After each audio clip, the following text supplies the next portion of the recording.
Hi friends, బాగున్నారా? మీరంతా బాగుండాలి, అందులో మేము ఉండాలి. ఈరోజు ప్రత్యేకంగా పేనుబంక సమస్య గురించి ఒక చిన్న వీడియో చేయదలుచుకున్నాను. పేనుబంక మొక్కలకు వ్యాపిస్తుంది. అది కూడా మందారాలు, అలాగే చామంతి, ముఖ్యంగా చిక్కుడు, వీటికి వ్యాపిస్తుంది. కాబట్టి దాని నివారణకి మనం ఈ విధంగా ఏదో ఒక షాంపూ లేదా హ్యాండ్ వాష్ ఇలాగ వేసుకొని 5 ml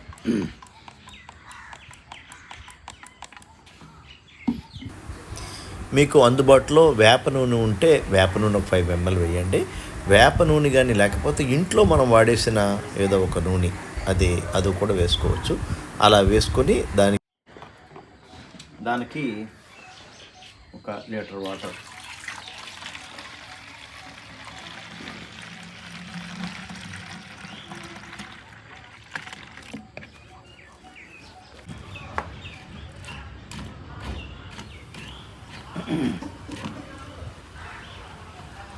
విధంగా బాగా మిక్స్ చేసుకోవాలి. కొద్ది గ్యాప్ ఉంచుకొని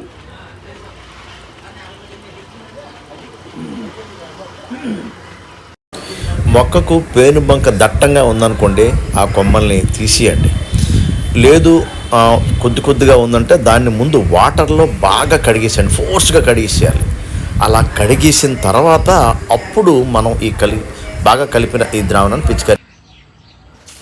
ఇలా ఫోర్స్గా పేనుబంక సోకిన ఈ మొగ్గలు అలాగే ఆకులు అన్నిటికీ కూడా ఈ విధంగా హార్డ్గా ఫాస్ట్గా వెళ్ళేటట్టుగా స్ప్రే చేసుకుంటే అదంతా కూడా పోతుంది.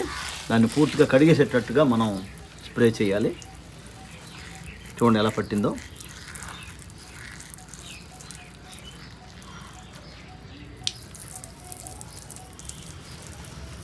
కనిపిస్తుంది కదా.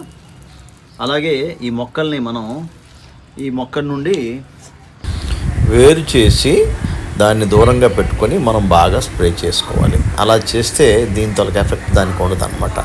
ఆ విధంగా చేసుకుంటే మనకి ఇది మనం ఖచ్చితంగా 4-5 డేస్కి చేస్తూ ఉండాలి. లేకపోతే మళ్ళీ దానికి తెగులు వస్తుంది. మళ్ళీ రకరకాల మనం రెమెడీస్ దాన్ని ఉపయోగించుకోవచ్చు. ఆ విధంగా చేస్తే మనకి ఈ పేనుబంక అనేది నివారించుకోవచ్చు. ఇది చాలామంది ఇబ్బంది పడుతున్నారు. ఆ విషయం తెలిసే ఈ వీడియో చేశాను. ఈ వీడియో అశాంతం చూడండి, తప్పకుండా మీ సజెషన్స్ ఇవ్వండి. మీరు చేస్తున్న ఐడియాస్ కూడా మాకు తెలియజేయండి. ఈ వీడియో అందుకే చేశాను. ఈ వీడియో కనుక నచ్చితే లైక్ చేయండి, షేర్ చేయండి, తప్పకుండా సబ్స్క్రైబ్ చేసుకోండి. Thank you friends.